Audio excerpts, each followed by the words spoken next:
Good Friday morning, guys. Jerry Miller, and welcome to Real Talk. This is an insider's guide to real estate life and the pursuit of happiness. It's presented by the Yes Team Realtors. We're live in Charlottesville, the Commonwealth, the country, and the world on the I Love CVille Network, where we're streaming the show live on Facebook and Instagram. We archive the show on every social media platform possible. Judah Wickhauer is our director.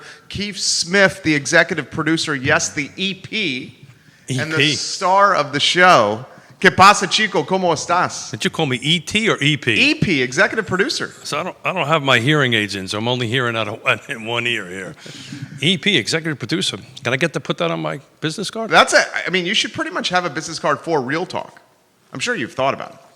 I mean, this guy has tremendous, big aspirations that are very attainable for Real Talk. Much like he does for this live telethon for the Thomas Jefferson Community Land Trust. Oh, you had to go Trust. there, right? We're not even, what is it? We're not even 3 minutes into this, and you're going in that route. Well, you walked back the number. I was growing it. You were walking it. I think we can do $1.50. Yeah, $1.50, I'll go. I feel comfortable with $1.50 in 24 hours. And that would make a statement. Don't you think? Yeah, sure. I think 400's a better number, but I'll take a buck. ABC. I'm trying to close you, brother. I'm trying to close you. So today, you know, we have a policy on our show, no politics. So today isn't about politics, but we have a president-elect at the moment. Everybody's assuming it's going to stay that way. And I wanted to take a moment to kind of dive into some of Biden's administration's housing policy. And what I was really hoping to have happen here, depending on who's on the feed, as those who watch the show, I don't see the feed. I don't know what Jerry's looking at over there. Sorry, camera's over there. Yeah, right there. Sorry about that. So what we're hoping to do is get like a two-way conversation or a three-way conversation going on with some folks trying to chime in on, you know, what they think a Biden administration or potentially this current, what everybody seems to think is going to happen is a Senate that's controlled by the Republicans, if by one vote or two votes. House by the Dems and a White House by Biden. So we have a locked government, which is stimulating the markets on Wall Street. It is, you know, and I think, you know, from my personal opinion, again, we're not talking politics, I think we have a chance of getting some bipartisan movement. Maybe that's a bit Pollyannic on my side, but I'm hopeful because I think there's things that we need to address as a nation that you know, bipartisan is going to get us there. So I don't really have a set agenda or where to start with this, but I guess one of the things that when I was reading through all of his policy and our pre-production meetings that we were doing, and here's the topic, Facebook. He has images he can put up on. We can get those on screen. A President Biden plan for investing in our communities through housing. If Joe Biden, obviously it's looking like he's the president, what's a 4-year run with Biden in the White House going to do for your real estate, your real estate, your real estate in Charlottesville and across Central Virginia? It's a good topic. It's a great topic, and those who watch the show know what my passion is. You know, my volunteer-volaholic passion is affordable housing, and I think that's where we're going to start off on his policies, on what he's planning to go to do it. So what, according to his plan, and which I printed out here, is he's trying to kick in $640 billion into affordable housing. You know, I just don't know how that process is going to work if we've got a Senate that's controlled by the Republicans. So I would love to banter that back and forth and see what your feeling is on that. But they're going to create a $100 billion affordable housing fund, and $20 billion of that is going to go into a government housing trust fund, which, as the chair of the Thomas Jefferson Community Land Trust, I'm liking to hear that because I think some of that capital will come to you guys. Will come our way. And then the other thing that I think he's trying to do, and I'm trying to see if we can stimulate some two-way conversation on the feed, and you jump in and on a better way to do that.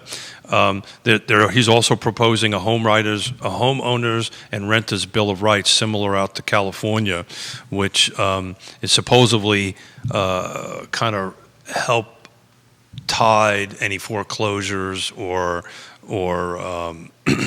rental evictions.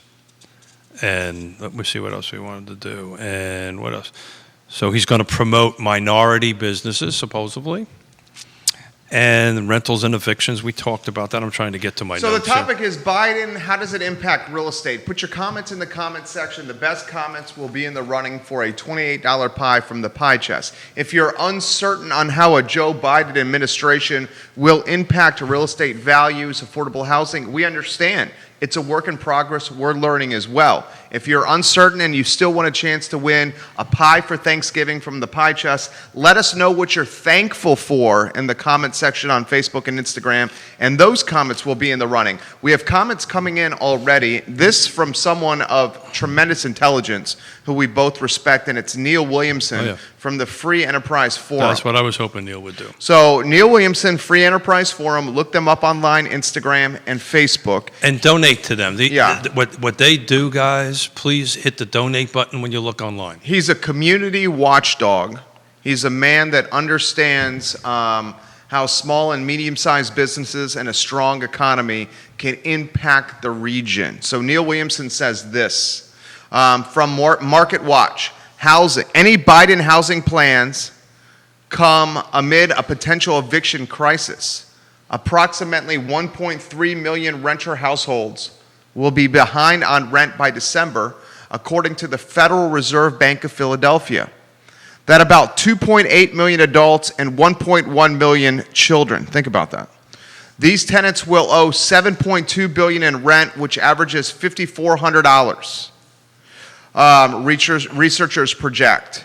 Neil Williamson continues, ahead of the pandemic, Biden said he would strengthen tenant protections and enact a homeowner and renter bill of rights. That's from Neil Williamson. And that's what I was trying to stumble along, and Neil's done a much better job of articulating it. But what he's trying to do is create, Biden that is, eviction diversion programs. So I think it'll look a lot like what I think they're doing here in Virginia, because we currently, and Neil will correct me if I'm wrong, we currently are having a moratorium on evictions at the moment. And I think what everybody's talking about in December, when this moratorium goes away, will there be an increase on it? I will give a shout out, so Neil can either chime in on this or not, but the Regional Housing Partnership, right, which I happen to also chair, they did a wonderful presentation the other day where we are doing, and I'm going to bring in Christine Jacobs in to talk about this, but this rent relief program. And one of the great things, and this is CARES Act money, and we've got another tranche of, I think, another $1 million into it that they're doing it, and we'll drop in a feed in it. So if you're in need of some rental assistance, here's a great thing that the state changed on this thing. Landlords now can apply on behalf of the tenants. That's a huge thing that just happened this week. So what'll happen is if you're a landlord listening to it, and we're going to do some outreach to that. That's huge. Absolutely. So you can do this on the behalf of So you're basically tenant. saying the landlord can apply for this before evicting the tenant. That's exactly right. Because I'm not saying all the time. I'm not saying all the time. But I'm they just saying don't. every now and again, They don't. the tenant may not know what's going on. Well, I wouldn't go that way. I think they just don't know what to do. Okay. Right. Better. And they don't know what to do, and it's similar with the foreclosures. They get frightened, which as they should be, and they don't know how to move forward. And that's one of the great things about the Regional Housing Partnership. And I'm pivoting a little bit. We're actually releasing this website that I've been talking about. It's all over the news. Correct. Yeah. And and it focuses purely on rentals at the moment. Right. Now, this is a little bit different. This is helping landlords and tenants come together to find affordable housing rental units. But one of the great things about that, there's a huge resource tab in there. Now, we're doing a push out. We're trying to figure out how to get this in front of folks, right? So if you're in a situation where you feel like you might have a problem with your rent, there's resources in there, such as to get you over to rent relief. And while we've got this money, and everybody seems to think there's going to be more coming from the Biden administration, we shall see on that end of it. So Neil, thank you for picking up on that. And more comments coming in. Sure. More comments coming in, guys. Let us know what you think a Biden administration is going to do for housing, for real estate values, for affordable housing, anything in that stratosphere. Some of the best perspectives shared on the show will be in the running for a free pie for Thanksgiving from the Pie Chest here on Heather Higher Way, which is right around the corner from the I Love CVille studios. Actually, yeah, I'll send you an email. The pickup is on. Oh, it's on High Street. It's on High Street. That's Okay. where their kitchen is. That's when their industrial kitchen is. Their Yeah, commercial what'll happen kitchen. is the winner will get it. I'll buy it, and they'll get an email with an order number and a time to pick up. It's very kind of you. Thank you. Monday, Tuesday, Wednesday. Well, so the And Yonna, who's watching. Very kind of you, Yonna. So the genius that Mr. Smith is, Yeah? myself, guess who forgot to order their pies to go up to Connecticut? Oh, for you, is that where you're doing Thanksgiving? Yeah, we're going to go up to see our grandson. That's awesome. And our daughter and our son-in-law up in Connecticut. The other one's flying in from, and her husband. So you're like Santa Claus, thinking about everybody else besides you. I hope you got a slap on the wrist from Mrs. Smith. Well, if you don't think on my way over here, I was trying to negotiate I'm something. sure you were.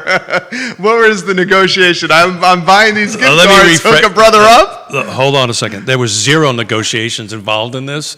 This was, please, I need 4 pies. Did you extrapolate? You told us in the beginning the pie chest, 600 pies? 600 pies. At 28 a pop. Did you extrapolate that? No. I think that's like 17K. I haven't done the math on that, but somebody will. I think it's like Oh, come on now. $16,000-$17,000. Did you do that in that pretty little head of yours? It's between 16 and 17,000. Let me check let me see if I'm right. It's here. a lot of money. I mean, And they deserve every penny of it. Well, the by pies way. are damn good because you gave us the individual slice. Remember? They deserve every penny of it. That is unbelievable. So we talk, and thank you for Neil for getting me in my rhythm here. 16,800. There you go. Jonas, Andre Xavier, don't forget the $15,000 down.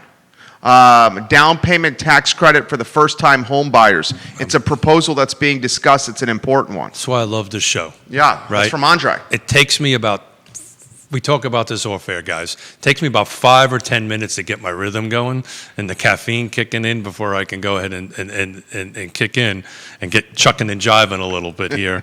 But yeah, absolutely. I wanted to get to that, but on my first set of notes, thank you very much so for bringing that up, Xavier. And by the way, I owe you a phone call. I will call you, I promise.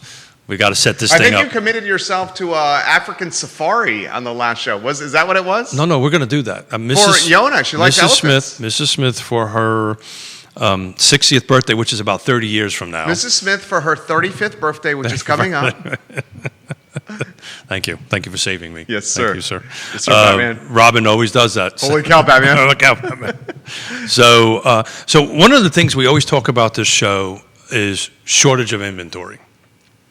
And so I'm reading from the Sightline Institute, which is a think tank out of Seattle, I believe, on that stuff. So one of Biden's plans to fix a shortage of homes that people can afford, according to Sightline, and what I've read in this policy, is basically 2 things. They're going to offer exactly what Xavier talked about. They're going to expand the financial support of those who can't afford, AKA a $15,000 a deposit, or not deposit, but a $15,000 credit. And the interesting thing about that, the way they've got it structured, it's immediate. It's at the closing table. Tax credit. Well, normally tax credits you get like when you're filing your taxes. The way I'm reading the policy, and somebody else who's in there can correct me if I'm wrong, and I don't know exactly how they're going to do it, but this $15K is given at the table, at the closing table. Interesting. The second thing, which is super interesting to me because I'm a little passionate about it, that they use a big word called impel. I think that means make or encourage. I don't know what it means. Sounds fancy to me. Cities to loosen their rules to allow homes. So that's important. So how do you solve the shortage, right? In my opinion, you kind of allow and it's very... It's pretty obvious to me, and I'm a layman, you're the expert. How do you solve a home inventory shortage? Make more. Create more inventory. Yeah, that's it. Loosen the regulations to allow people to build more dense housing.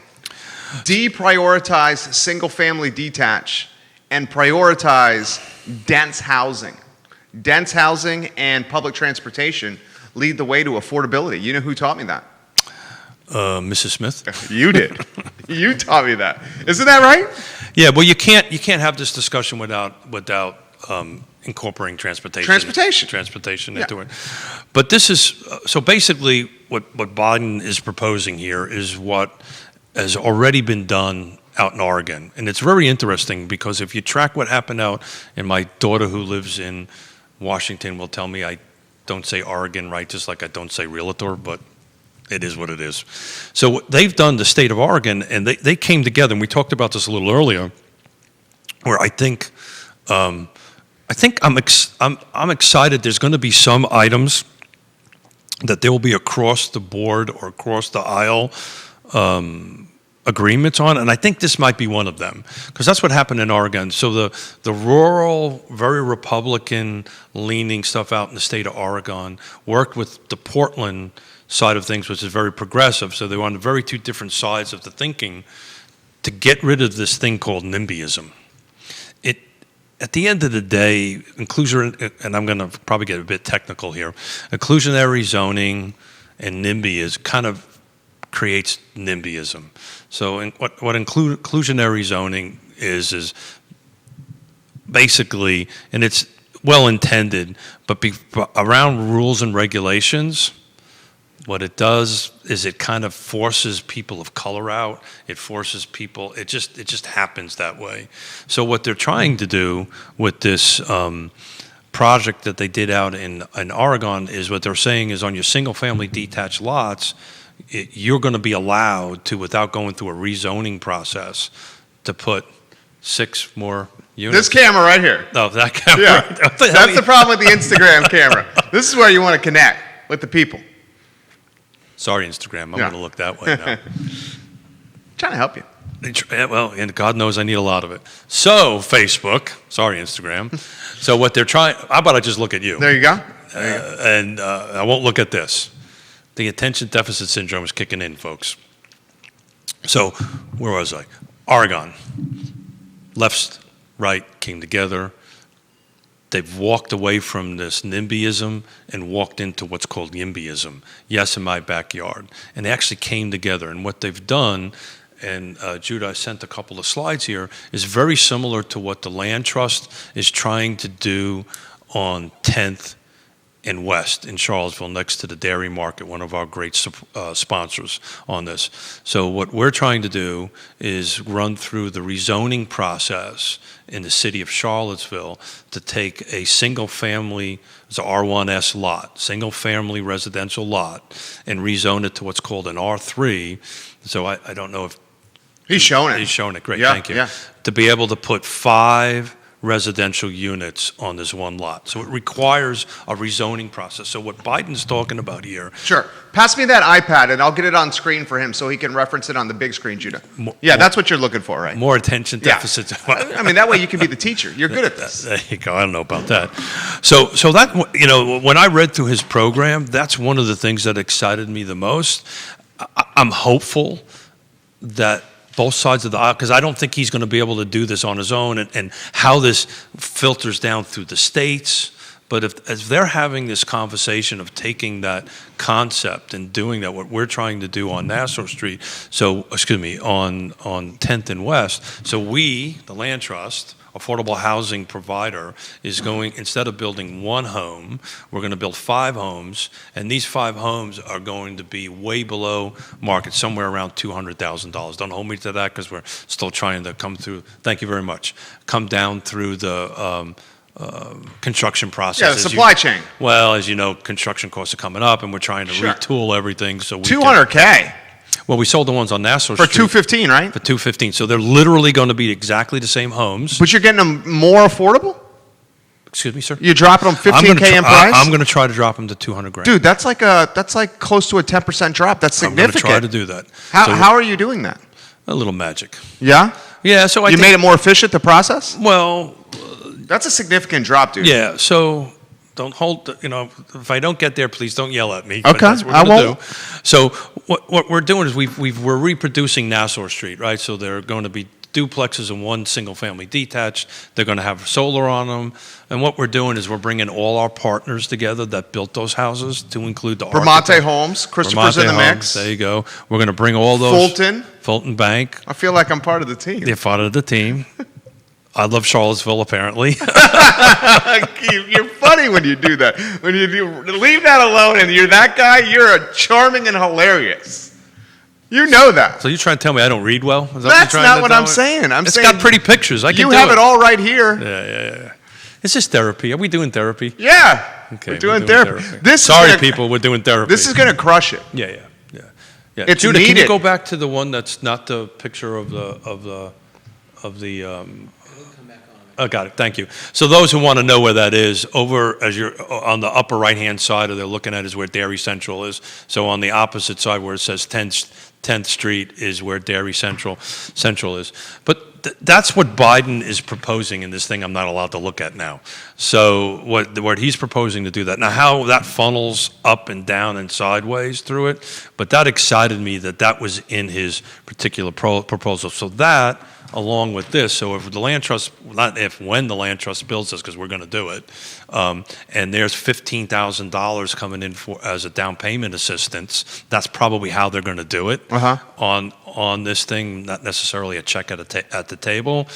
It's also going to drive that number, that $215,000 down, right in itself, 15 grand, and So how I'm going to get that thing down is we're going to bring our partners together, and we're going to do this thing in our world called value engineering. Value engineering. That's what we're going to do. Talk to me about value engineering. Yeah, so we're not recreating the wheel. We've already created the wheel over there. So what we're going to do is we're going to dig through all the stuff that we're doing and figure out exactly where we can save money. You know, can we use a different product here or a different product there? And that's usually how this works in the development building world. They'll build some, what you call it, right? POP? Yeah, proof of performance. Yeah. We're going to build it. We're going to put it together. We're going to go ahead and then start, we're with Susan Steinmartin, our team members, and myself, we're going through the whole budget, line items, and say, okay, instead of using maybe this window, we can go use that window, or we can use this particular window right here. Yeah. That we're moving forward. Cool. So. I love it. More comments coming in for you. Biden addresses zoning issues several times in his housing plan, and when it concerns discrimination or where federal grant money is involved, the Biden plan would seek to eliminate local and state housing regulations that perpetuate discrimination. This money would go to communities that are suffering from an affordability crisis and are willing to implement new zoning laws that encourage more affordable housing. Neil continues, bottom line, zoning is the problem, he says. Well, and that's what we've been just talking about. So, in order to produce the things that Judah was kind enough to put up on that, we have to go through a rezoning process. Whereas if like they did in Portland and Oregon, if they create a statewide policy, which is what they've done, then I wouldn't have to go through, or land trust would not have to go through a rezoning process for that. It's just a site plan process. Thank you, Judah. A site plan process on this thing that we make sure we meet all the criteria to do this. But this has to go through a whole zoning. Actually, it's got to go through two things, not to get super technical on it. It has to go through a rezoning, and it has to go through a thing called an SUP, special use permit, right? So we got to go for a rezoning, and then simultaneously a special use permit, because we're adjusting some parking and some setbacks and some different things on it, which is allowed in it. But that process, oh my God, it'll take us, if we're lucky, 6 months to get through that. So it's slowing down the production. It's slowing down us putting in units. It's slowing down on us selling affordable housing units, because the zoning process and the rules, though good intended, right, have kind of got in the way. And this is, and I was, it's kind of surprising, to be honest with you, because one would think a progressive would not, when you have these conversations, they kind of lean towards more government instead of less government. But what he's talking about and what I'm reading here is less government. And maybe and some of the folks on the feed see it differently. We will, take it from there. So let's see. Anybody else got some interesting stuff on the feed as I'm going through here? Sure. I mean, we're basically talking to a lot of NIMBYism right now. One of the things that's coming up on my neck of the woods is the comprehensive plan and how development is trying to happen on the east side of Albemarle County that does not necessarily fit in the model of the comprehensive plan. So I'm curious of your thoughts on topics like that. When we have a plan that outlines the growth, the development, and how a county should move forward, right? And this plan's in place for a number of years. Some could say it's antiquated. And the crossroads, that is folks that want to follow the plan to the dotted I and the cross T, and those that want to create more housing density, which that in turn creates affordability for the area. What do you think about that crossroads? This will get a bit in the weeds. So a comprehensive plan is a non-obligatory document. It's just a guide.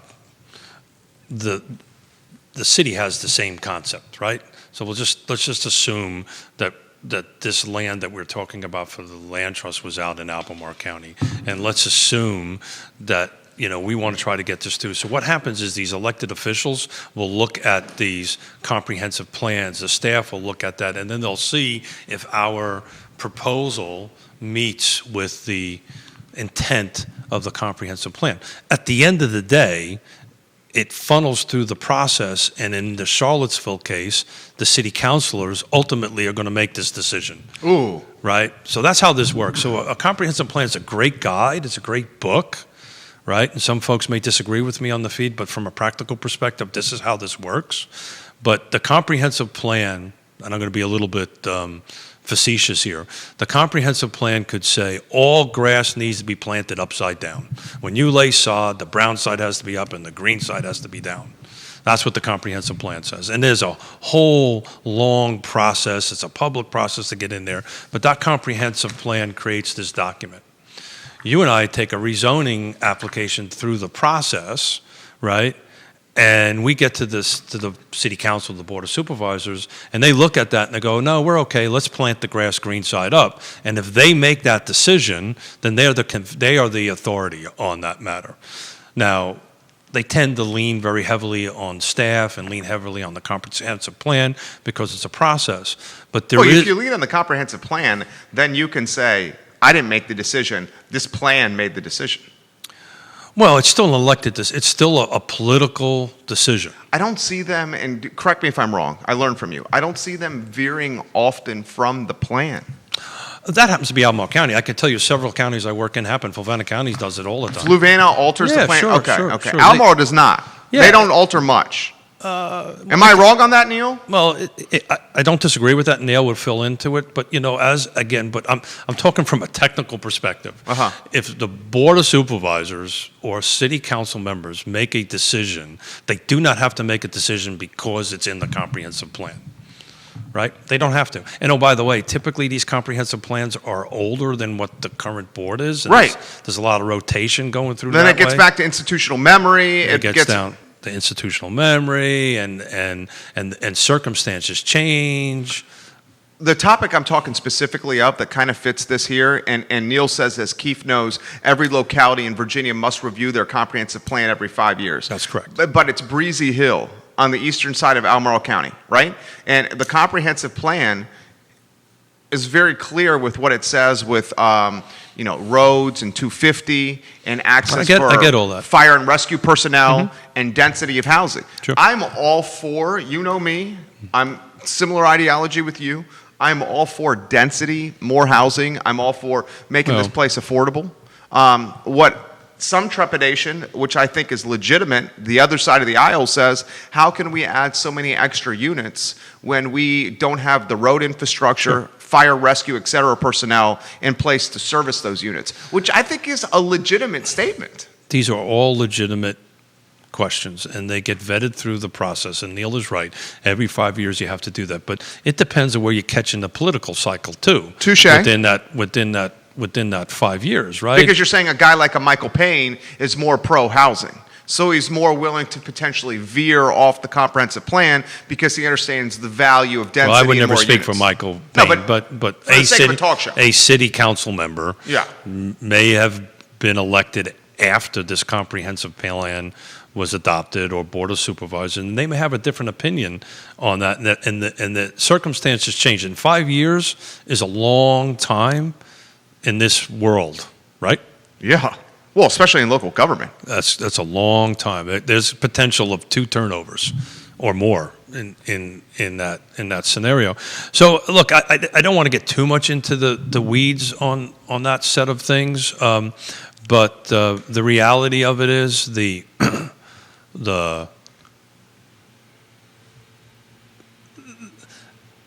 plan that Biden is putting out looks to me to be very YIMBYism, right?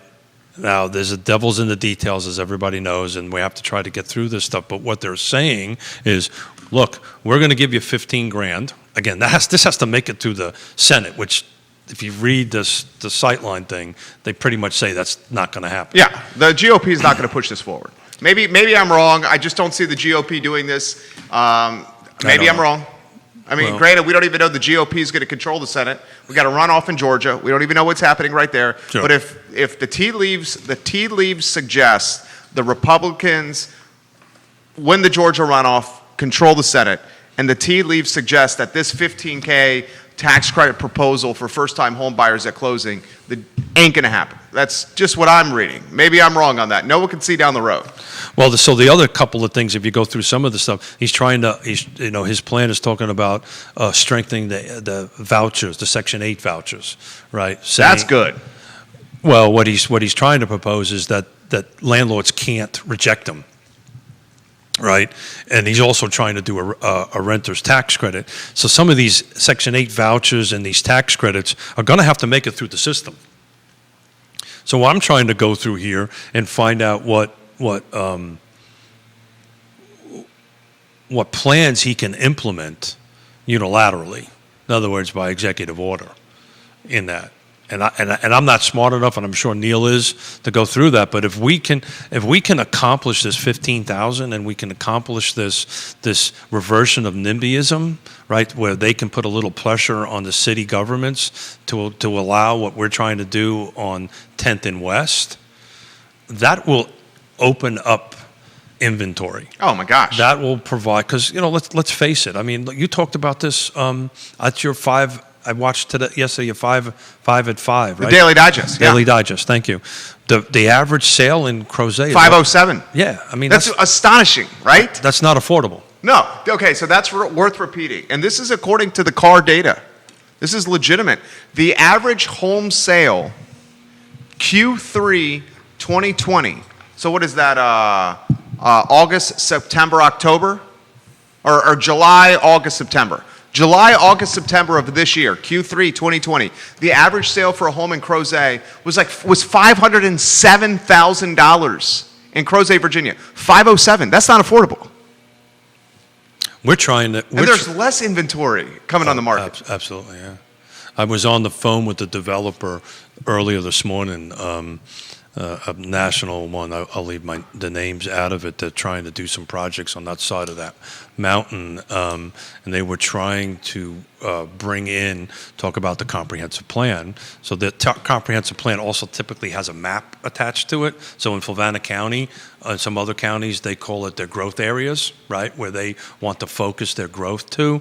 And again, if you're outside the growth area, you've got to incorporate the growth area, there's processes into it, and this is what this developer was trying to do, is to allow affordable housing in this particular growth area, and got shot down.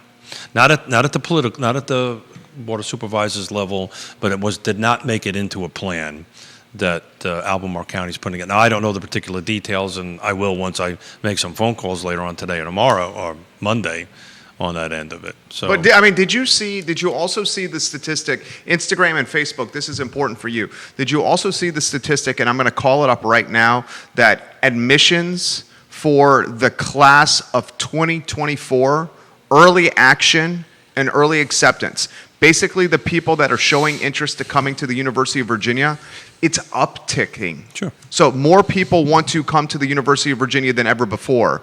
And I'm going to call that data up here shortly. So as I'm trying to predict and see down the road, something that you're good at, something that we've got a track record of being able to do. I get it. If more people from the University of Virginia, more students are trying to come to UVA, this is what I think is going to happen.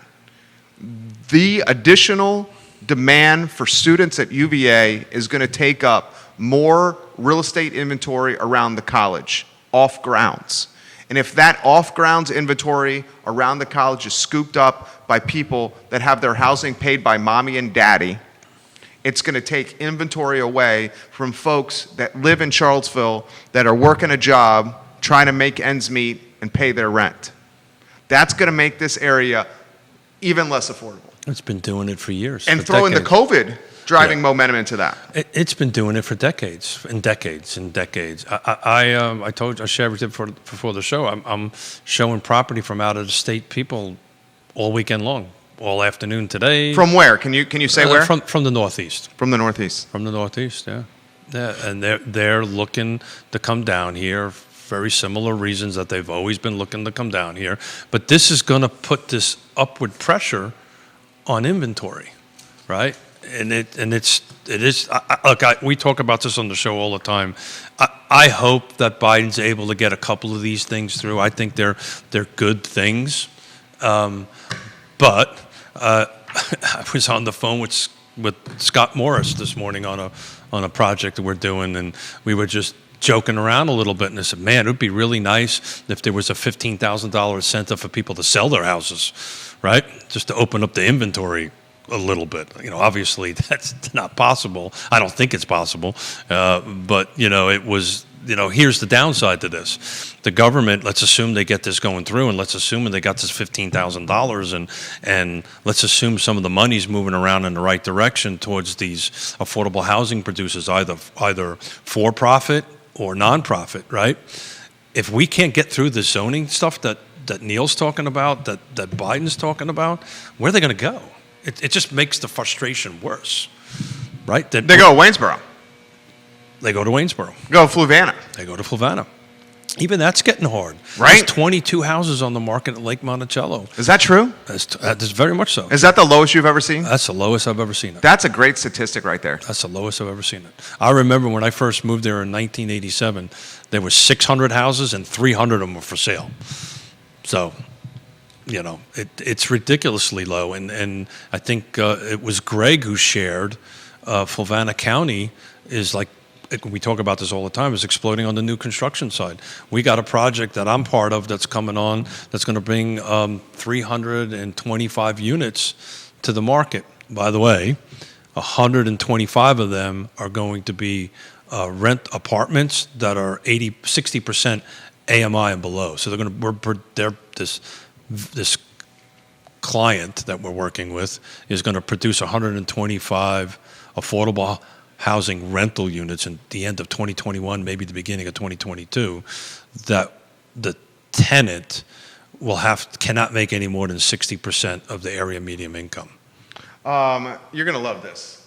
This is the power of the show. This is the influence. John Keefe on Instagram says, even less affordable, absolutely. Yeah, I agree. Thank you for watching on Instagram. Erin King, we love Erin King. Oh, we do. She won a pie from the Pie Chest on Real Talk, courtesy of Keith and Yonna Smith. She's the marketing and catering director at Feast. In your Facebook message and in my Facebook message are $25 gift cards from Feast. Oh, great. With checkout codes for people to buy online groceries or gifts.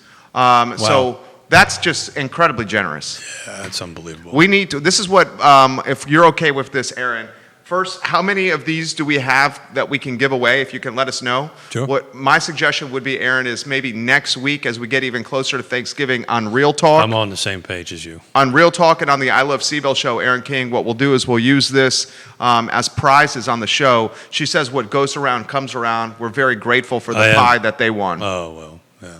She and her fabulous man, Rick Cato, are going to be enjoying that pie. So let us know how many gift cards can be used next week maybe on Rick Real Talk. won't. Maybe might not get past Aaron's. This is mine. You can't have it. Neil Williams said an example of veering off the comprehensive plan was Parkway Place. Yeah, that's exactly right. So it happens. You know, and it's difficult. It's hard. I mean, we'll talk about this project I'm doing in Fluvanna County, Colonial Circle. It's a prime example. This particular 68 parcel was not part of the comprehensive plan's growth area. Turned out to be an error. I caught it. But we had to go through the whole process and amend the comprehensive plan and bring the property in. There was a 5-year-long process to do this, to get to the point now where I can say in front of everybody, somewhere by the end of 2021, the beginning of 2022, there'll be 125 affordable housing rental units for people that are making less than 60% AMI. That's legit. Area median income. But that's taken 5, 6, it'll be 7 years from the time that it started, from the time that we'll be able to put people in those units. And that's just way too long. And that's part of the problem. And that timeline just costs money. And fortunately, my client that I'm working with on this stuff is capable of patience, right? Instead of going the route of buy right, throwing in 80 homes, and selling them for $3, Which is what the majority of people would have done. I was able to encourage him that this is a good path to go, and he's a straight up wants to do the right thing kind of guy, which I'm super proud to be with. And you may not want to respond to this. I'm just going to throw this out there, which is what frustrates me sometimes about how the mayor chooses to vote. Yeah, we're not. From housing. I understand we're not going to go down there. Yeah. But buy right is just the solution people are going to go if you make it too nitpicky and too difficult to make something a reality. Yeah. They're just going to say, let's go buy right then. Yeah, look, I'm not going to go down that road. But don't you think buy right's the easiest way to go? Well, it's the path of least resistance. Exactly. Right? So why create more resistance along the road? Well, correct. And if the developer or the builder, buying for, everybody has, and I'm just going to say this, right? Maybe I'll get myself into trouble, but just because we got a couple of really bad cops doesn't make all cops bad, right? We have some developers and builders that maybe don't play by the rules or maybe are not so community focused. I mean, Chris Henry, right? Perfect. He's the man. Perfect example. I think they're actually watching. They are the perfect example of it. All of a sudden, everybody just gets slapped into that barrel of apples, right? One rotten apple doesn't make all the whole barrel bad. I don't want to kind of go down this slippery slope here, but the reality of it is, it's just a matter of education and conversation, and hopefully we're going to have that. I believe Susan has set up an appointment for me with the mayor, so hopefully I can have a conversation with her and show her some of the great stuff that we're doing, and meaning the land trust, and just have a conversation and see how that goes. I'm excited about it. The land trust is crushing it. Well, thank you to your help, but yeah. I mean, you guys are crushing it. We are. Absolutely. How about this for a sizzle reel for social? Mark this down if you could. This is a good one for social media here. Real estate market next 3 to 4 months. Keith Smith, your thoughts on the Charlottesville and Central Virginia real estate market? This is going to be a short sizzle reel. More of the same. Nothing is going to change. The interest rates are not going to go up. I don't see it. Nobody's talking about it. Inventory is going to stay ridiculously low. Buyers are going to still want to come into this area for the same reasons you outlined earlier, right? People just want to come here, right? And it's going to put this upward pressure on inventory. And unless we can get inventory loosening up and people putting homes in the back in the market, which goes back to this confidence thing we've always talked about. They need to have someplace else to go, right? Mr. and Mrs. Smith are the prime example of that. Where am I going to go? So I don't know if that's going to turn into a great sizzle reel. It's okay. I think you were looking for something a little bit more. Okay. You were looking for something a little bit more sizzly. That was okay. But it's more of the same. How about a take on? How about them Mets, huh? Okay, here's a good one. Are you ready for this one? How about a take on Fluvanna County and Fluvanna County's real estate market? More of the same. It's not what you want to do. No, look, it's actually the Fluvanna County market, because of this particular project and what another development is going on out there. You're going to see some new construction uptick out there. We've been predicting this on this show for quite some time. Yonna says, "I know exactly where we would go." I know that. Where would you go? Are we going to go down this road? Well, I mean, you would go closer to downtown mall, wouldn't you? Could be. Isn't that what she wants to do? That's where Mr. Smith wants to go. Oh, that's what you want to do? Oh, yeah, absolutely. Yeah. You would love that. Oh, I would love it. I need a little yard. You know, we just lost our puppy, our dog. So, but a little yard for a future dog. Walk to MarieBette. Walk to a beer at Champion. So you need a little. How about something in the?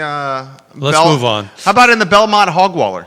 Yeah, I like that spot. Belmont Hogwaller. I like it. It's hip. You like hip. I like it. It reminds you of Seattle on the West Coast. I like it. You have a little bit of a backyard. I like it. You could ride your bike. Got it. You could walk. Got it. You wouldn't need your car, which you would like. So I'm going to send the contract for my house to you. What you would do with your boat is a concern. I know somebody who's got a yard. Okay. I think you would love it off Graves or Little Graves. You could walk to sure. Bell, Yeah, sure. Moss, Yep. the local. Or hop on the trail. Hop on the trail on your bike. Yep, Get on the trolley, go everywhere. That's exactly right. You'd go days without your truck. Mrs. Smith, do not listen to him. You would love that. I know I would. She would love that. I know I would love it. Do you think she would love it? Sure she would. Right? Absolutely. I mean, you're a man around downtown anyway. Something like that. That's not true. I'm here quite a bit. That's what I'm saying. You're here quite a bit downtown. So we want to talk about Mr. Biden, President-elect Biden. We're going to pivot. Can we pivot? So Section 8. And anything new on Nope. on the feed? People are learning from us. They don't learn from us. Great. So we pretty much covered the basic high-level stuff. I think they're going to, one of the things that they're going to do, which I'm a fan of, is... She would love it. Oh my gosh, let's make a deal right now. Yeah. Stop it. Let me see what I can find on the MLS right now. No, don't do that. You don't think I should do that? So what one of his 4 points, I'm reading his 5 points here, is strengthen anti-discrimination policy, which we desperately need to do on that stuff by working to pass what's called the Legal Assistance to Prevent Evictions Act. Again, that's going to have to go ultimately through the Senate.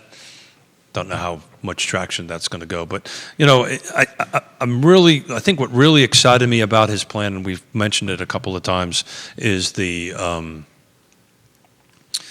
whole ability to change the zoning. I can't overstate how important that is, and maybe Neil will disagree with me on this, but I think that if we can change that and we can take this path that the Land Trust is trying to do on 10th and West, and instead of turning that into this long, protracted process, because it's very long. Oh, by the way, so that you know, people know, just the cost to go through the process on that is $50,000. $50K? That's significant. Yeah. $50,000, and that's a deal. That's a deal. That's What's me. $50,000 for? We've got application fees. We've got to go through a whole public process. We have to hire an architect to go ahead and create renderings. There's a whole. God Almighty, that's a great question. I'm trying to remember the list, but it's an expensive process. We've got lawyers, we've got architects, we've got engineers involved in this process. There's the application process that we have to go through. We have to go through a neighborhood engagement process, which is a good thing, right? We would do that anyway. We have to go through the planning commission. We got to go through the city council members, and this is all costs directly related to it. Whereas if it was just a by right site plan process, maybe 10 grand or less. That's substantial. Not even that. That's substantial. Probably. Yeah. So all we got to do is pull a site plan and submit it Actually, we really don't even have to go through planning. We just go directly to the building department as long as we meet all the criteria listed in it. So we could be building right now. This question comes in for you. Neil, we'll get to that comment. Neil, I think may have, I don't want to speak for the distinguished gentleman, but Neil may have earned a free pie here with his comments today. I don't want to speak for the distinguished You've been gentleman. doing that to me ever since we've been giving pies away. This question's coming in is a good one. It's been in the news. Jerry, what's Keith's take on what the city's going to do with the Guadalajara Lucky 7 parking garage project? You know, I don't have an answer to that. Neil would have it, or have some opinion on it. I have some opinion on it. Yeah, so the last... I mean, that's half a block from me, and it impacts this building's value tremendously. So what I know, which is extremely limited because I just haven't dug into it, I've been busy doing a bunch of other things, is the parking garage is kind of where it landed. Does that sound right? Am I on the right? Yeah, it's going to be a track? parking garage. Yeah. So the discussion, the Planning Commission So I'm learning from you at the moment. The Planning Commission is suggesting to City Council to be more flexible with the vision for the parking garage. I think Roy was... Roy Stolzenberg. Yeah, And what Stolzenberg is vehemently opposed to a new parking garage. I read that. Roy Stolzenberg. So he's realizing that he does not have he's realizing that the deal that was in place between the county and the city for a parking garage to keep the courts downtown, he's now pivoted his mindset, Roy Stolzenberg, and much of the City Planning Commission, from let's not do a parking garage because it's not needed. Why would we build homes for tons of metal as opposed to focusing on homes for actual people? Sure.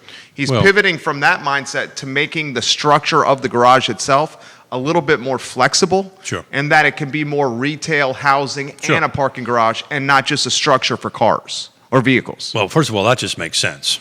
I think so, too. It's what he wants to do is a mixed-use structure, which is very similar to, by the way, what I've been trying to get to happen on the Cherry Avenue property on IGA. Kim's Market. Kim's Market. Yeah. I just can't get anybody to come along with How me. in God's name, help me understand this, is Kim's Market still underutilized, undervalued, and not in the hands of someone that could make it something truly special? It's across from a park, and I know what you're going to say. It's expensive as all get out. Is that what it is? It's money? It's too expensive? What's he writing down right there? $4 million is what they want? Okay, see, this is what I think people would want from this show, is conversations like this. They want $4 million for Kim's Market. For 1.5 acres. For 1.5 acres. That's the land, right? Because the building, I've been in that building many times with Chris. Yeah, the building is worthless. The building is probably a tear down. So interesting. Is the building a tear down? Oh, totally, yeah. Chris gave me a tour a little while ago. I think it's a tear down, right? Yeah, so I've actually personally spent money to come up with my own money, or my wife's and my money, to come up with a plan, an engineering plan on what to do with that. So I don't want to get too much in the weeds on it, but it's a CH zone property, which allows 43 units per acre. And you're required to do 13% commercial. So straight off the bat, if you can drive that number down, which you can't, but if you can drive that number, You're saying it's a divorcee who lives in Earlysville that owns this property. She got this property in her divorce settlement. well, I don't know. I know for a fact. I know. But that's immaterial. Okay, for so the you're saying she will not drop that number. Forget about the person, right? That number won't go down. The bottom line is the acquisition has to get to the. So what I've been proposing and pushing up the hill, and I think the city's along with it, right, is we have to increase the density, right? So we would have to increase the density from 43 units to something else other than that. So 43, it's about 80 units, 60-something units you can put on there by right. But you do exactly what you're talking about over here. It's a mixed-use structure. You have commercial. Yeah, retail, parking. You move services in there. Right. So Region 10, so forth and so on. Medical, I have a client that's a nonprofit medical provider trying to find a home on the downtown mall area so their patients can take a bus or walk to them. So this is in the perfect location for all of that stuff. Transportation's taken care of, infrastructure is there. The problem is you got to acquire it. So if somebody either needs to write a grant of about $2.5 million to get that acquisition number to where it needs to be. So the per door in multifamily world is called per door, right? Down to a number that makes sense. Then you can do this. Then you can turn around and you can provide all this. But somehow or another, the acquisition needs to get driven down. And at the moment, it's not there. Currently, right now, that property is being used as an HVAC. No, it's being used as the one of the subcontractors that services the University of Virginia is based in the Shenandoah Valley. That's exactly They've right. decided to have a Charlottesville location because they're doing so much work for UVA to cut down on their commute. It's It's an basically an equipment- epicenter for equipment, That's exactly a vendor right. for the University of Virginia that That's it. upkeeps maintenance for UVA. That's exactly like right. building, repair, et cetera, et cetera, et cetera. That's all right. So there is a perfect parcel for affordable housing. That is like one of the most valuable, underutilized, underperforming. It's overvalued. It's overvalued, it's underutilized, it's underperforming piece of properties in a 10.2 square mile city. Somebody needs to come up with the money, and I've been personally pushing this rock uphill for 3.5 years. I mean, and if you think about it, it's on the entrance into Fifeville. It is what you see when you go into Fifeville. It's a perfect location. Across from a park. Every conversation I've ever had with anybody at the city or whatever, they love this concept. It's just, that's the problem. Well, it sounds like the. No. We're not doing a live auction for $4 million. No, we're not doing that. But it sounds like she's got a lot of leverage, and she sounds like she's got some time on her hands. Andy Wilfong says, shout out to Ms. Hale for owning that piece of property. Shows you the power of social media right there. Neil Williamson said, I've been told it's cheaper to build a new garage and tear it down when it proves unneeded rather than building to allow significant additional height for housing. There is mixed use built into the existing proposal. He's basically saying that, and he's right. Lloyd said the same thing. He's basically saying it's cheaper just to build a new garage than building a piece of property with additional height for housing. And he's right. With the garage proposal, there is mixed use in the proposal for the parking garage as is. Mayor Walker's really pushing for Lucky 7 in Guadalajara to get a first crack at that mixed use opportunity in this new structure because they're being displaced. They're tenants, right? They're just tenants, right? So, and I know the Guadalajara family well, as you well know, and of course, and they're just tenants on that. They have no ownership position. But she's saying these tenants should get a crack at this new building if they want to keep their business there, which I think they should. But would you want to have a Guadalajara if it's not done right? You're saying the fumes. Well, it's on the lower level of a concrete structure. All you got to do is look at where... It's a phenomenal location. All you got to do is look at the space underneath the water street. They tend not to rent very well. You're talking Mark Brown's. Correct. Mark Brown owns that. Correct. You have a structural engineer. You had Colliers over there. Sure. Colliers is not there anymore. They pulled out. Yeah. Once Colliers pulled out, I was like, you know what? Colliers sold here. Colliers. If they pull out, then they know. Right. If Colliers is pulling out, you know something is going on. Yeah. And No, when they pulled out, it started going vacant. If you need to, well, there's always been struggle. It has always been Some struggle, right? Yeah, and it's because who wants to be there? It's just not a inviting public experience. It is what it is. It's I'm not criticizing anybody. It's just the way it feels on that stuff. But yeah, so Neil's 100% right. We talk about this all the time. It's roughly $50,000 for a structured parking. Yeah, $50,000 per parking space if you're going to build a new parking garage. It's roughly $50,000. And that doesn't include your land acquisition. Right, and that does not include the land. That's exactly right. So extrapolate a 300 space parking garage times 50,000 before the land. You go do the math. I'm not going to do it. You want me to do it? Yeah, if you want to. But you got it's a lot. It's a 15 mil, Smith. I would say between 15 and 20 mil to build that for parking. For cars. No. Now, I think, okay, here's the thing. I'm torn because I own a fair share of the Macklin building. The Macklin building is on Market Street. If I can't get here. It's 0.3 away from this structure. From my standpoint, it's going to drive value for downtown and Macklin. But I do see the trepidation. Brother, I spend 3+ hours with you every week, and where do I park? Where do you park in the Water Street garage, don't you? I park in the Water Street garage. Why do you do that? You don't want to deal with the Market Street garage? Because I like to go to MarieBette. It's an easier walk to MarieBette. That's what it is. See my buddies at MarieBette. Because you get the first hour free, right? Yeah, but I think we spend more than an hour together. Well, we do. And then after that, I think it's $1.80 an hour. And on the weekends, I think it's free too now. Yeah, on the weekends, it is free. Have you thought about the pass? Say it again now? Have you thought about the monthly pass? My Mrs. Smith has, when she sees my debit card bill. On the parking? On the parking, because the monthly pass is what, $1.35? Something like that, yeah. And you're doing you're doing above $1.35 a month? Mrs. Smith won't tell me. Your brother-in-law says you guys should move to Belmont Avenue. Thank you, James. I appreciate that. Didn't he live on Belmont Avenue? He lived in Belmont. Didn't you live in Belmont? He lived in Belmont, yeah, on Elliott, yeah. Okay. We'll come live with you, James. You know, one of the things James lives in the newest development in the city of Charlottesville, one of the newest, right? Neighborhoods? Yeah. Mm-hmm. We won't say which one it is, but it's Sure. beautiful. Sure. You know, one thing that could be a phenomenal idea for this show is if we, on this program in Central Virginia, identify each show, like we did with the Kim's Market piece, a piece of property that has potential or is underutilized or underperforming, and we brainstorm and banter back and forth, what could it be? Sure. I do that. That's what you do for a living. I do that driving down the road, but yeah. Sure. I think people love that stuff. Okay. You know, I'm just the lowly executive producer. You're the executive producer. I'm the lowly producer. I'm just the lowly executive producer.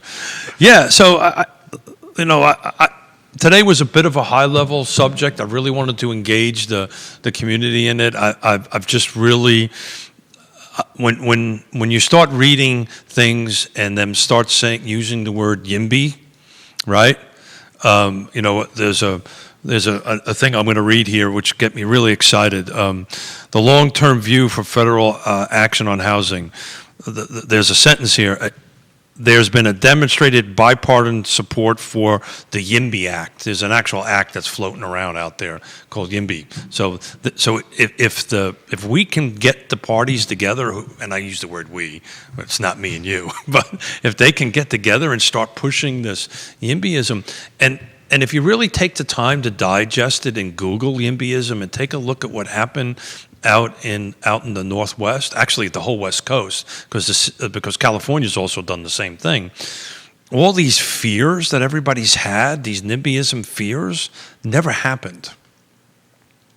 It only created a more cohesive neighborhoods. It reduces this gentrification thing we talk about all the time. This whole NIMBYism thing is built around fear. And if you take a look at the YIMBY movement and really start looking at it, I mean, this thing started with very progressive, left-leaning, as far as their political views. If these folks are on board with that, you got to look at it. And I've done enough deep dive in it, and I'm part of it with Portland as a consulting gig I did out there. But when you sit down in a meeting and you see people that are from two very different thinking come together and say, look, this is good for the community, it's amazing what happens. Absolutely amazing. So there you go. There's a sizzle reel. That's a sizzle reel right there, Gino. Look at that. Mark that right there for social.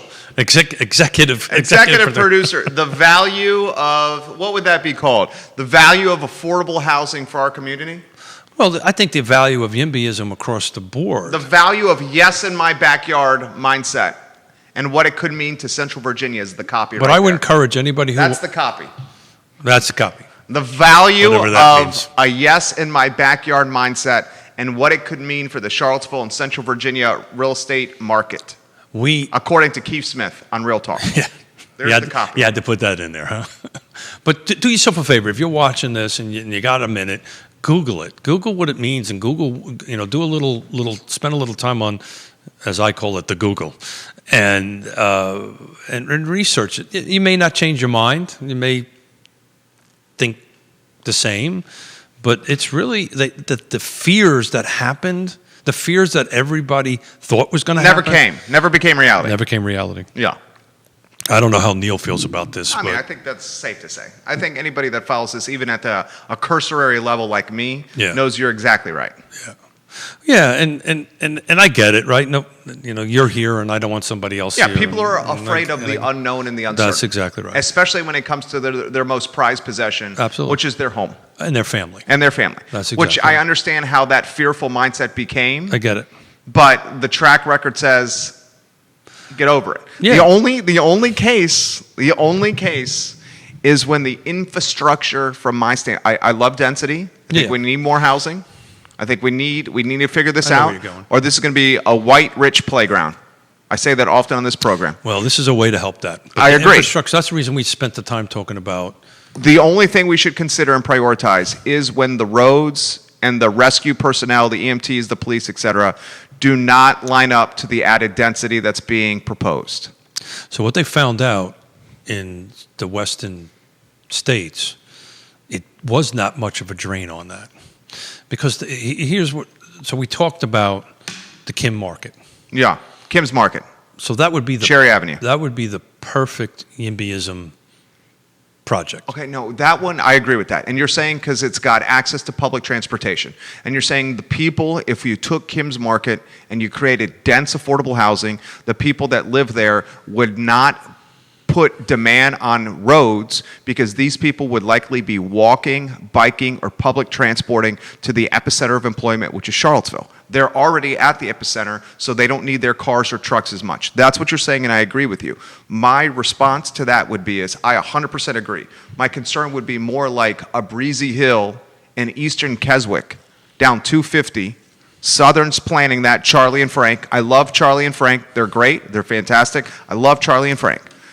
My only concern, I live that way, is those roads can't handle much more car traffic, and public transportation, walking and biking, is not an option from there to Charlottesville like Fifeville is. That's my response. Okay. So how are you going to answer it?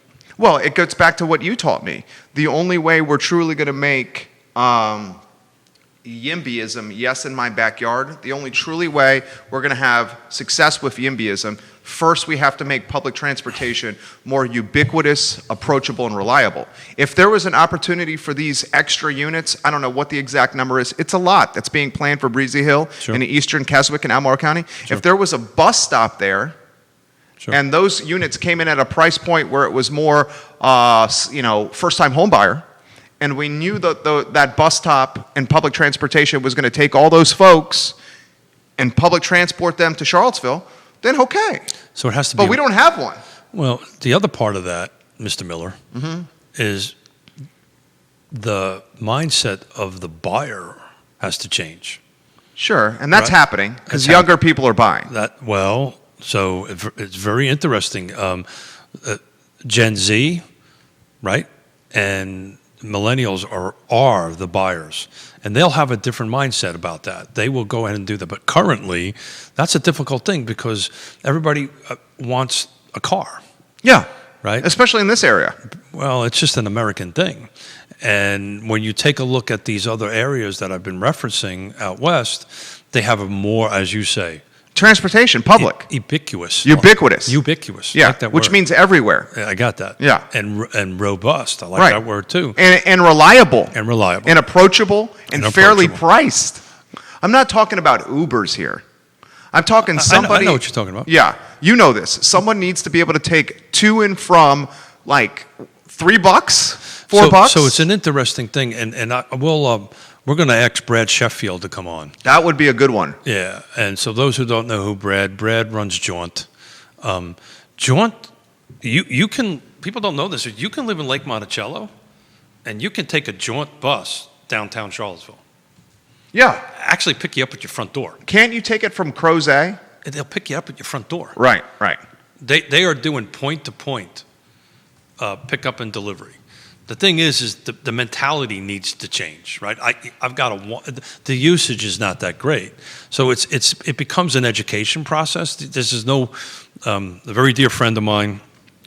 Amen. Andre says public transportation is a cultural issue in America. It is not easy to fix. It's basically, he's right. We have to change human behavior. That's exactly right. Because human behavior, and this is wrong, I'm stipulating this is wrong, so no one judge me.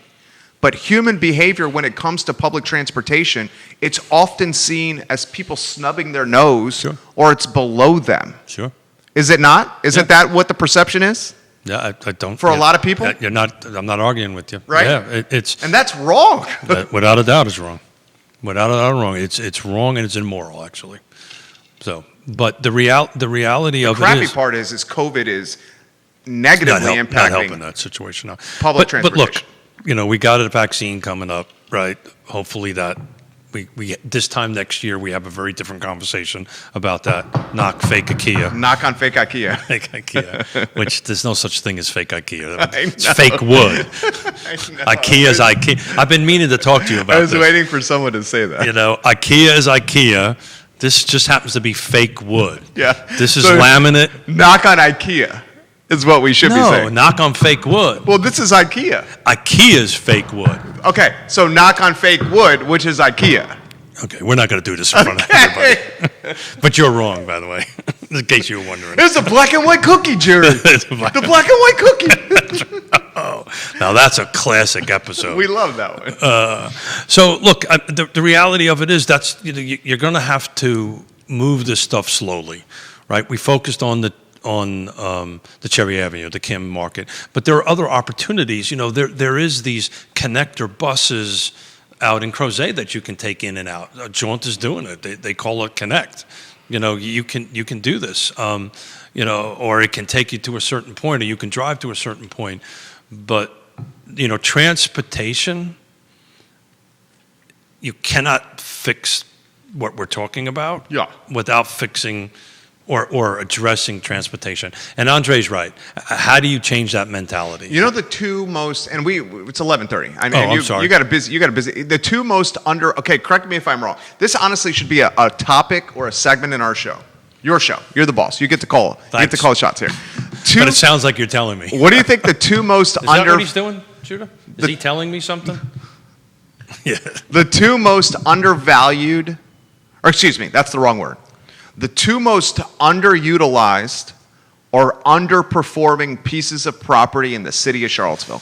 What are they, viewers and listeners? We got to give something away too. We do. Right? I think Neil won the okay. Yonna wants Neil to win it. She said. Then Neil's got it. I was going to say, if Yonna says Neil wins it, then we're done. We're done. Yonna's the executive producer. We're the lowly producers. Yonna's the supreme commander. Yeah, Yonna's the yes, ma'am. Yes, ma'am. The two most She's got like 6 stars, not 5 stars. I know she does. I'm a lowly 1 star. Yonna's got the No, 6. you're not even there, brother. Not even there. How many do you got? Oh, I got more than you. I can tell you that much. Fine. The two most underperforming or underutilized pieces of property in Charlottesville. Okay. What do you think they are, viewers? What do you think they are? I have an idea. One of them we covered. So I am in love with the Cherry Corridor. Yeah, me too. Cherry Avenue Corridor. And if you take an opportunity, I don't think they've adopted it yet, and Neil would know more. I'm on the Planning District Commission. I should know this, but they've done a small area plan for Cherry Avenue. Yes, they have. But I don't think it's floated its way all the way up for approval or adoption at the city council level. I may be wrong. I have to research it. But Neil's calling me out over here. Oh gosh. But if I can get this out, there are multiple parcels along Cherry Avenue that this would be great. It's a connector. It's got the transportation. If you work at UVA, you can walk there. It was the intent of the neighborhood back whenever it was built, because the people that lived there worked at the hospital and they walked back and forth. It's the same thing with Belmont. Belmont was a working class neighborhood. Oh yeah. Way back when. I moved in when it was working class. Yeah. So that was 2000. When I moved in 2005, Very right blue after collar. UVA. Oh my God, it was so blue collar, dude. Very blue I collar. lived on Little Graves. Yeah, sure. Right down the road, there were Sure. a very blue collar family working there. They had a shed in the backyard. They had Sure. a crappy pool table, and I would go down Little Graves and drink Bud Heavies with them while shooting pool till 1 a.m, and it was awesome. Now it's very different. It's 11:34. I know. I'm having so much fun with you. This should be a topic, and Andre wants us to talk about State Farm. We have so much we got to talk about. Oh, Did you see State Farm pulled out? I did not see that. State Farm said, and more on this we'll cover on my show. State Farm said the people on Pantops ain't working there no more. That's big. So they're going to do all remote. Yeah. That's a tremendous amount of people. It's a tremendous amount of opportunity. What, you're talking with the property? Oh, yeah. Oh, with the property, sure. But you're not concerned about virtual work and taking these well-paid individuals out of the market? But they live here. But they don't necessarily have to anymore if they can work virtually. Yeah, they're probably not. I think I may be wrong. I mean, eventually it's going to be the same situation that happens to New There York also City. could be increase in inventory. That's how I'm looking at it. Opportunity, yeah. But no, they're more than likely. They're settled. I mean, unless they're relocated someplace, and all that stuff. But, we had this conversation with the owners of Co-Construct, right? They're building this big building, but they're working remotely. They're going to still use the building. And it's still going to, They're not renewing their lease. Yeah. State Farm is not. Yeah, so there's a great opportunity for... I mean, that is a massive campus. Sure. I think the two most valuable, two most underutilized or underperforming pieces of property in the city of Charlottesville are the Kim's Market property and the Wild Wing Café Amtrak parking lot. Oh, I agree with you, but you think $4 million? Andy Wilfong says the empty skeleton in the hotel. This is a topic we need to do for Tuesday.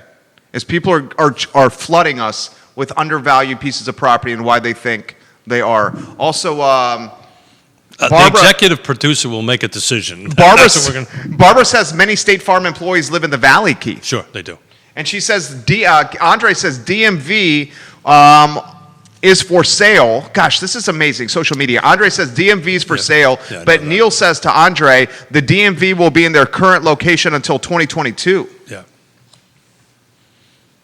But this is all great ideas for these underutilized properties, but if they don't streamline the zoning process, so, part of this Project Rebound, I was on the infrastructure thing, and I coined this term, turning red tape into green tape. You coined that? I did. Okay. Well, in that setting I did, because I had to have certain people, I had to explain what it meant to certain people on the call. But the reality of it is if look, the rules are there for a reason, right? So, but what's happened is they've gotten way out of line, to be as frank as I can be. Certain things are good. I talk about this all the time, and we're out of time here. But when I did my first development, it took me 6 months to get 150 lots. Central water and sewer, roads, VDOT approval, funding, rezoning, and put a bulldozer on the job site. Last one I did took 6 years. So people are asking if we can have this topic on Tuesday. We'll do Tuesday. We can do that? We'll do Tuesday. All right, so we'll continue this topic. More discussion and entries for the most underperforming or underutilized land in the city of Charlottesville. So let's do this. Dewberry, Kim's Market, the vacant land on Main Street across from World of Beer before the bridge. Got it. That's where the candy store used to be. No, the cupcake. The cupcake place. Not Pearls. It was, what's the one that moved to Ix? Yeah, I got it. It was in that blue building. Something house. Cupcake, something new house. Sweet House. Sweet House, there you go. Sweet House. Well done. Yeah, that is an underutilized piece of property. Yeah, and then the thing you need to go into that whole conversation is what the Main Street improvement plan is going to be, which is in the works. The West Main Streetscape. West Main Street, thank you. Streetscape project, where they're using Commonwealth money, and that's why it's fast track, because they have to use the funds before they expire. That's exactly right. Can we say congratulations, Neil Williamson? Neil's got it. Neil, I just got to let you know, there's only a couple choices left. You might have to just take either a pumpkin or a bourbon pecan, but you look like a bourbon pecan kind of guy anyway, so I may be wrong. So, Neil, we'll do a... I got his email. Oh, you do? Okay, you can take it. City Yard just got a vote. That is a freaking topic. So I know a little bit about that whole City Yard and the parking lot over there. We'll have that conversation. So why don't we do this, because we got to get out of here. Neil's calling me out. It's not like Eastern. I have not heard a rally. Neil Williamson, Jerry, I have not heard a rallying cry for public transportation from the Eastern Development Area, a.k.a. Glenmore. Neil. My mindset is different from everybody else's inside there. I'm telling you right now. I got a perfect plan for you. What's that? You got that little golf cart, right? Yeah. Just drive people around. Say, let me take you to work. And let me take you to work in the golf cart? Yeah, let me take you to work in the golf cart. Hey, you want a beer? That's what I do. I know that's what you do. I teach Trey how to drive. Because so you can drink. I have a cold beer. I teach him how to drive. It only goes 19 miles an hour. I get out of my wife's hair, which gives her time away. I know we got to go. I'm enjoying my time with you, my friend. I'll talk to you forever, at least to 12 o'clock to my next meeting. You have a meeting at noon? I have a meeting at noon, yeah. So, look, can we say this? We're on a subject that I like, right? Yeah, and me I think too. we're on the same wavelength. And this is what I love about this show and people putting in stuff so we can make it a little bit more localized, Yeah. right? Can people continue to dump suggestions in the High feed? rise at the corner of Preston and McIntyre. Yeah. I mean, they continue to do it. We probably have 20 suggestions But can they do that after the show is over? They keep on adding into the feed? Yeah, yeah. Why don't you do that, and we'll take a look at it over the weekend, and we'll kind of narrow it down and put a show together for Tuesday. So on Tuesday's show, the topic is going to be mark your calendars and tell your friends. Call your family. Is underperforming or underutilized properties in the city of Charlottesville. We identify them and say what could happen. And if we can get them soon, because then I have to do all my homework and prepare. Well, we can get one of those fabulously talented people on your network to brainstorm with us. Would they do that? Could we get a guy like Chris to do that with us? Chris Henry? Would he go, would he be open enough about it, or would he play it a little close? Let me give that some thought. Okay, all right. I have 'Cause too much. he'd be a good I have guy. too much respect for Mr. Henry to put him on a spot like this. So our chemistry is working. My Okay. Rolodex is rolling through my head. Okay. To be frank with you, I think the best way to do it is just you and I let people chime in the feed, and you invite them to join in the feed. And That would be a dope show. yeah, I'm in on it. So Can you say, you think that would be a dope show? that'd be a dope show. You okay with that? Neil, I'm sorry that you had to put up with this the whole time. He loved it. He watched the whole show. Yeah, well, He literally watched 90 minutes of programming well, your reward is with no commercials. your reward, Neil, is a pie. So I'm going to hang up. We're going to hang up. We're going to end this. Yeah. And then I'll send you the email because I'm afraid that we're going to run out of pies here real quick. So I got to get Neil hooked up with the pie. He's Keith Smith. I'm Jerry Miller. He's Judah Wickower. And then Liza's underneath That's the desk. Liza the dog. This is Real Talk, presented by Everybody. The Yes Team Realtors. We'll see you Tuesday at 10:15 with underperforming and underutilized properties. So why do in you the city of smile when you Charlottesville. look at me when you say underperforming? What does that mean? I'm only teasing. That's in your head right there. I'm only teasing. You guys have a good one. Take care. This was a lot of fun. Have a good weekend. So long. Dude, nice time. Good chat on the feed. Thank you, PT2903, for saying that was a good chat. We appreciate it.